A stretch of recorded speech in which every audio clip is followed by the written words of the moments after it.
he told her that the life expectancy of a released POW is about one-half the average. He also told her about the high rate of homosexuality and impotence among released POWs and stressed the impotence.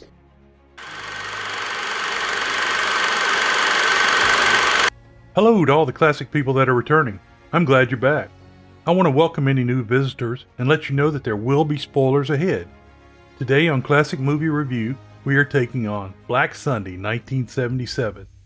Before we get going, I want to thank Rosalind for her comments on Son of Dracula 1943, Anne for her comments on Against All Odds 1984, and Chris for his ideas about the Bedford Incident in 1965. Special thanks to David R. for his insights into the planes used in The Flight of the Phoenix 1965, and Robert H. for his comments on crime movies. I really appreciate all the support. Please keep sending it in.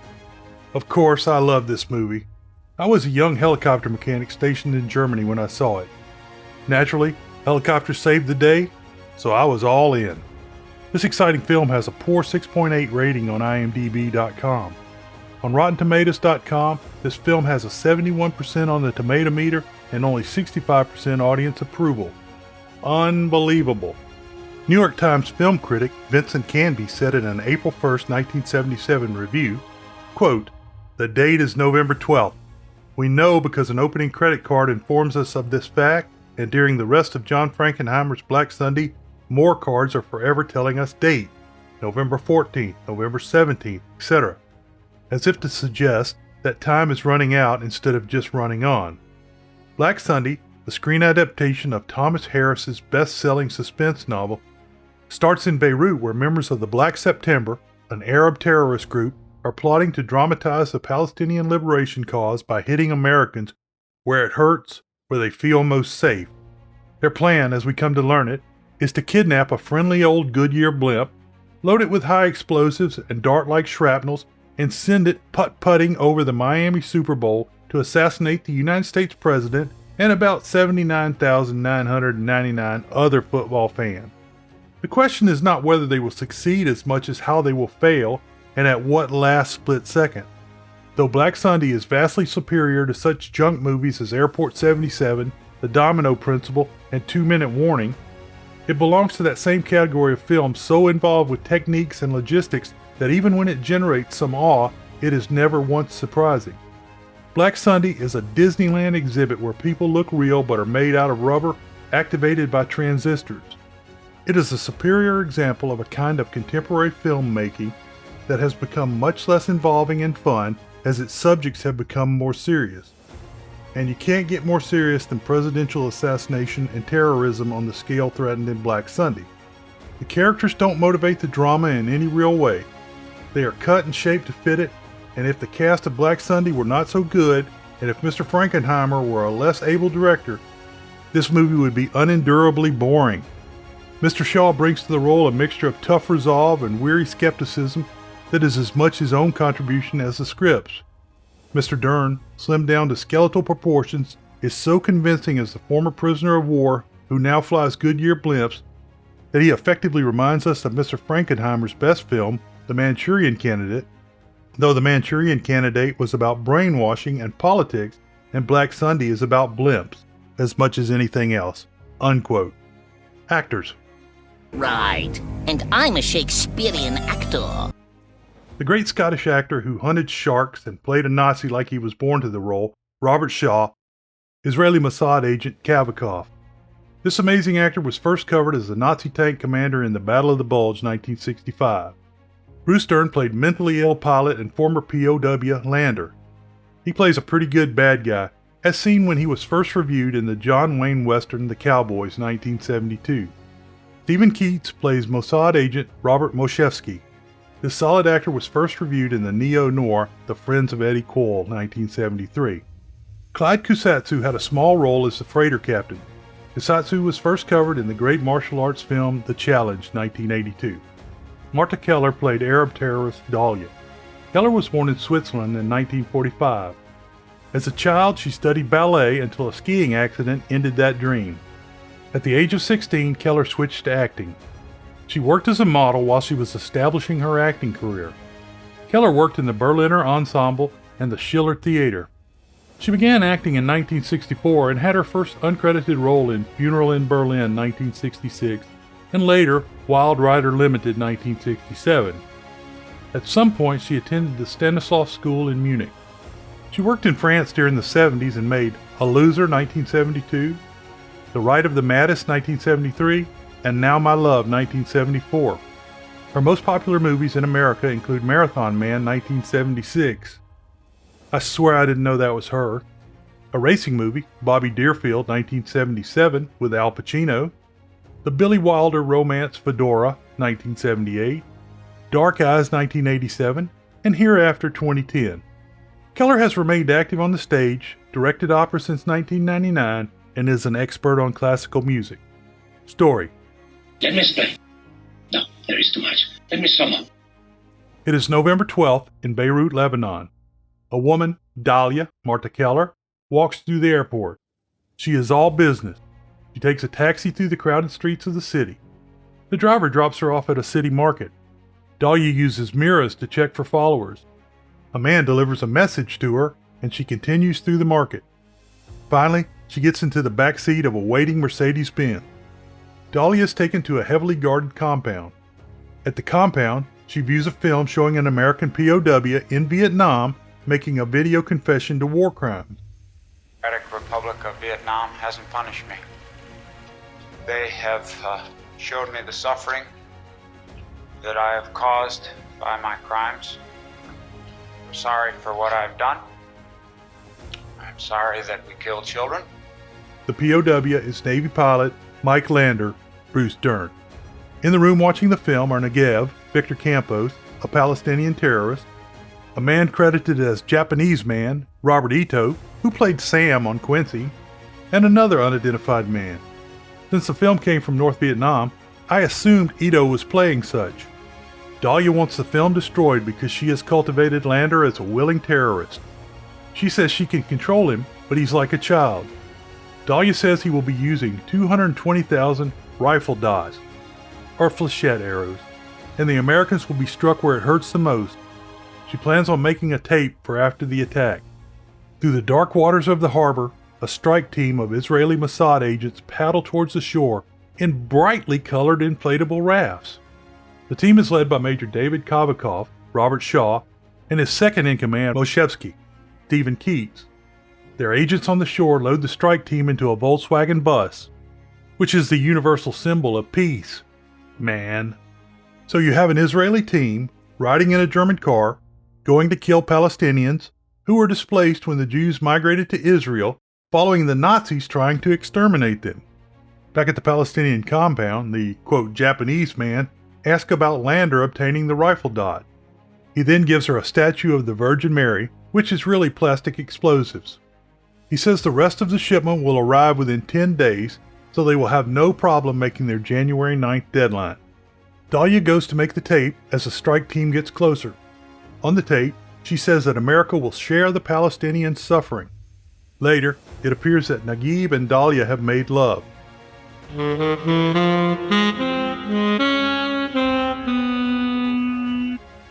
She goes to the shower as the silent attack begins. The strike team kills the outer guards before entering the compound. They speed through the halls, killing, collecting information, and setting analog time bombs. Karbakov breaks into the bedroom where he kills Naguib. Karbakov then breaks into the shower. He sees the nude Dahlia and decides not to kill her, thinking she is a prostitute. The strike team makes it out of the exploding house with Dahlia's recording. She also survives the attack. On November 14th in Los Angeles, Lander is flying the Goodyear blimp over a pro football game. The camera crew orders the blimp to the other side of the field, but Lander cannot move the blimp because of the prevailing wind. The leader of the camera crew is angry, but the co-pilot assures him that Lander is the only one that would try to fly in these conditions. The network wants to know what the hell happened up there. Listen, nobody but Mike would even take it up in this kind of wind. For God's sakes, this man flies the hurricane watches, you know that. Yeah, and if Goodyear complains to your Pilots Association, that's all he's going to be flying. On November 17th, FBI agent Sam Corley, Fritz Weaver, is called to the Israeli embassy in Washington to meet with Kavakov. Kavakov plays the tape and then gives insight into Black September. Black September movement will make it unbearable for you. From now on, you will share our suffering. The tape confirms that the attack will occur in the new year, but they have no idea of the target. Kabakov admits that he should have killed Dahlia, now knowing that she is part of the plot. Also on November 17th, Dahlia arrives at Lander's home in Los Angeles. The house is dark and Lander is having a psychotic break as Dahlia is 3 days late returning from her trip. He holds her at bay with a shotgun, but she is able to talk him down.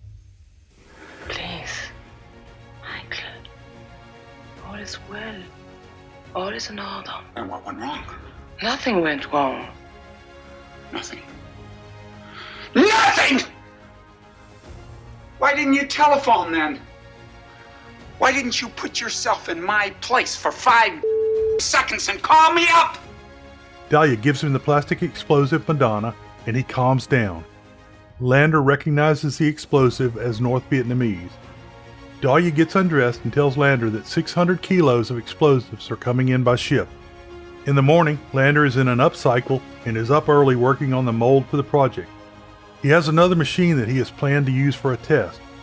Dahlia reminds Lander to attend his Veterans Administration appointment so he can keep flying. However, he doesn't want to go. At the VA, he is made to spend the entire day waiting for his number to be called. The bureaucrats that work there are cold and unsympathetic. When he finally sees the doctor, the man knows nothing about his case. His wife was fooling around while he was a POW and divorced him shortly after his return. She filed 1 month after my release. Be dismayed, sir. The government did everything that they could. Yes, I'm sure. Still, it must have been A naval officer came around several times after my capture and had tea with Margaret and counseled her. And he told her that the life expectancy of a released POW is about 1/2 the average. He also told her about the high rate of homosexuality and impotence among released POWs and stressed the impotence. Dahlia goes to see importer Mossad, Michael V. Grazo. He's the guy that, I don't know Michael Corleone. They said, hey, you know Michael Corleone did this, he did that, he did this, he did this. I was like, yeah, sure. Mossad has been paid $100,000 to get the shipment on the ship. Kabakov and Moshevsky continue to search for the identity of Dahlia. Late at night on November 23rd, Dahlia and Lander take a small boat out to a freighter in Long Beach Harbor. The freighter captain, Clyde Kusatsu, gets the explosives loaded into the speedboat. As they are leaving, a Coast Guard ship begins to pursue them. Lander loses the Coast Guard cutter because his boat is faster and lower in the water. He escapes by going under a very low drawbridge. Because of the alert, this incident is reported to the FBI. FBI agent Corley, Kabakov, and Moshevsky interview the freighter captain and Mossad, who denies knowledge of the shipment. Look, I don't want to say this again, but I got $200,000 worth of Christmas novelties out there waiting to unload. Now, if they're not in my shop by Wednesday, I'm a ruined man. I am the assistant Libyan consul. The captain has permitted a search, but if he had refused, he would have been in his right. This ship is Japanese territory. Captain, what was that speedboat doing alongside your ship? Law of sea. Speedboat was out of fuel. I obeyed law of sea. Why did he run away then? Not my business. Maybe he was smuggler for all I know. Lander is disguised as a phone repairman and is stringing wire from the ship. The Libyan ship owner helps protect the captain and the ship. That night, Kabakov and Moshevsky sneak aboard the ship. They tell the captain that they will slit his throat if he doesn't tell the truth. The captain confesses that a man and woman picked up the 12 crates from the ship. He says they were wearing masks and he can't identify him.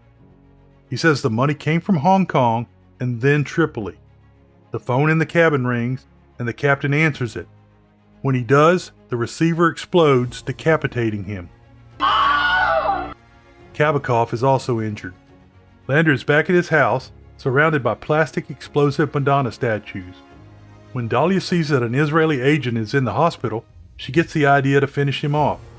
In the hospital, Kabakov's tattoo from the Nazi death camps is shown. Dahlia dresses like a Catholic nurse and enters the hospital. She fixes a syringe with potassium chloride. Corley gives Kabakov and Moshevsky a warning to not use excessive methods in the USA. Later, Kabakov confesses that he feels beaten and needs to be put down like an old war dog. Moshevsky sees Dahlia in the hallway and orders her to be identified at the nurse's station. On the elevator ride down, Dahlia stabs Moshevsky in the neck, killing him. Kabakov is safe, being saved by the actions of his friend. Kabakov leaves the hospital and gets Moshevsky's body loaded onto a plane for home. Kabakov then goes to see importer Muzi. He holds a gun on Muzi and demands to know the truth. Muzi tells that the crates contain plastic explosives. The woman identified herself as Kaza, and he was paid by an Egyptian from Tripoli. Lander and Dahlia fly to a quiet Mojave Desert airstrip. The date is December 3rd. Lander tells the security guard that they're going to buy the airport, but need to take some pictures first. Lander sets up his test bomb and gets the security guard to pose by an aircraft. Lander sets the bomb off, killing the guard and putting a perfectly shaped pattern of holes in the old hangar. Lander admires his work as Dahlia wants to leave immediately. Lander says the blast will do tremendous damage at the 50-yard line after being fired from the Goodyear blimp at 100 feet. They will both die in the attack. Deserve this moment, sweetheart. Don't you understand something? When we set off the big one, we're both going with it. And I was worried, that back there maybe I set them too close to the charge and they'd disintegrate. That way all I'd have done is fill up 25 institutes for the deaf to commit suicide. The day we set the big one off, we're only going to be 100 feet off the ground, right over the 50-yard line. Now look at this. That means 222,000 darts in the kill zone for 80,000 people. They burn the hangar as they leave. Kabakov meets Egyptian Colonel Raif Walter Gautel in Washington. Kabakov says that he needs the help because the attack will be bad for both of their causes. He asks for a picture of the woman from the tape. Lander continues to work on the giant bomb and its carrying gondola. It is in the shape of a boat hull, so it will radiate outward. A few days later, Rafi tells that the woman is Dahlia and is of German/Arab origin and has suffered due to the settlements in Palestine. He gives Kabakov a photograph of Dahlia. On December 31st in Miami, Dahlia tows the boat-shaped bomb through the city before placing it in storage. When Dahlia checks into her hotel, she is approached by a Palestinian agent, Mohammed Faisal. He tells her that she has been identified and needs to abort the mission. He blames her for making the tape. They know who you are, the Americans. We found out yesterday. They have your name, your photograph. It will be in every police station, bank, and post office. How did this happen? Once they found the tape which you insisted on making, it was only a matter of time. Of course, she refuses to stop. On January 1st, Corley and Kabakov receive notification that Dahlia has been seen in Miami. Faisal, the man she is with, is said to have planned the Munich Olympic massacre. When they get to Miami, Dahlia has already returned to Los Angeles. They try to capture Faisal, but it turns into a running gun battle. Finally, Kabakov shoots Faisal in the beach surf. When the agents check the room, they find a magazine about the Orange Bowl. Kabakov, not understanding America, wants the authorities to cancel Super Bowl X, which is scheduled for January 18th. Planners let the FBI and Mossad agents know that the President of the United States would be in attendance at the game. All flights except police helicopters and the Goodyear blimp are canceled the day before the game.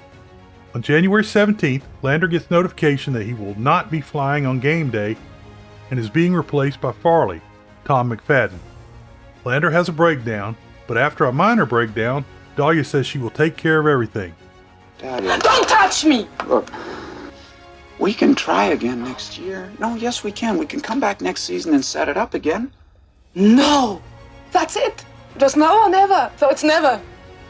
We can't wait! I could have done it. You couldn't! You couldn't! Corley and Kabakov interview the blimp flight crew and ground crew. Lander and Dahlia check into the hotel in Miami. Dahlia gets Farley's room number. She goes to the room and shoots Farley. She hangs a Do Not Disturb sign on the door and cancels his wake-up call. Corley makes sure all of the security precautions are undertaken.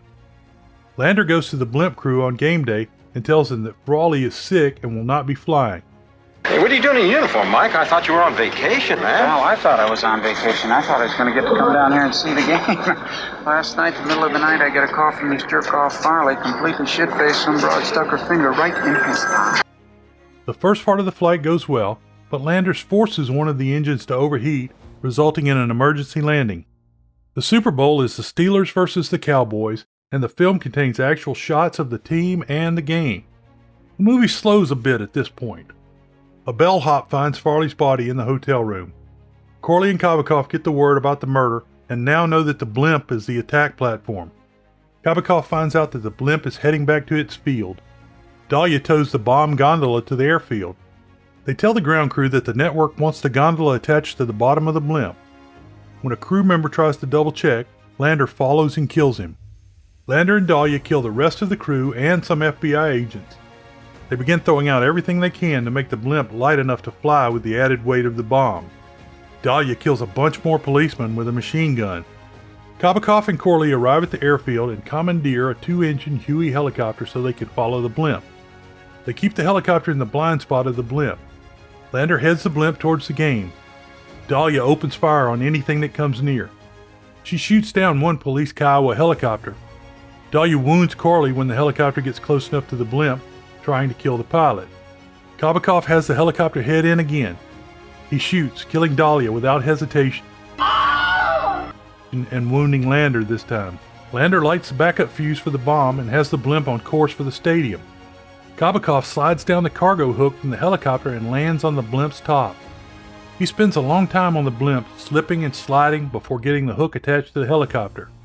The blimp makes it to the stadium and panic ensues. The rotary wing pilot gives it all she's got and lifts the blimp out over the ocean, where the bomb harmlessly fires into the water. Kabakov flies to safety on the cargo hook after the blimp is released. Conclusion. Oh, that's not right. No. This movie plays on themes that were established by the Munich Olympic Massacre. The attack took place in 1972 when Black September, a Palestinian group, attacked the Israeli Olympic team. Black September was formed in Jordan and was a breakaway from the Palestinian Liberation Army or organization. In the attack in 1972, 9 total Israelis were killed. 5 of the 8 Black September members were killed, as was a West German policeman. Black September was associated with the Baader-Meinhof gang, a communist cell in West Germany.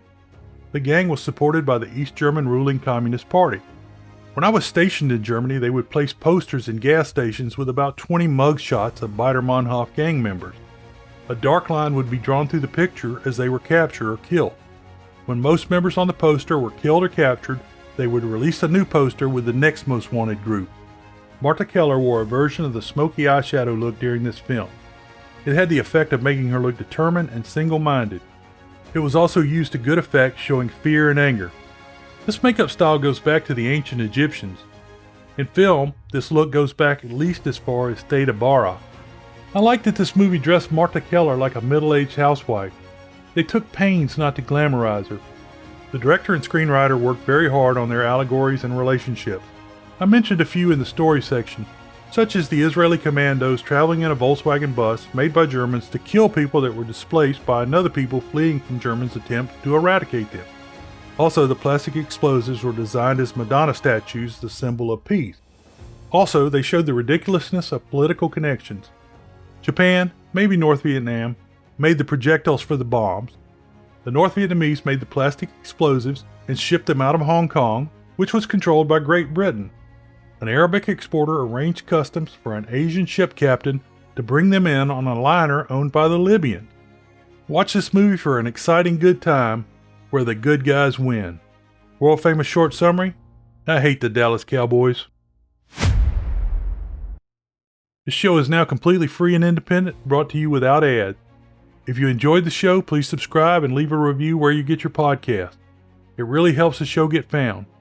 As a technical note, references and citations are listed for each show on the site at classicmovierev.com. Beware the Moors.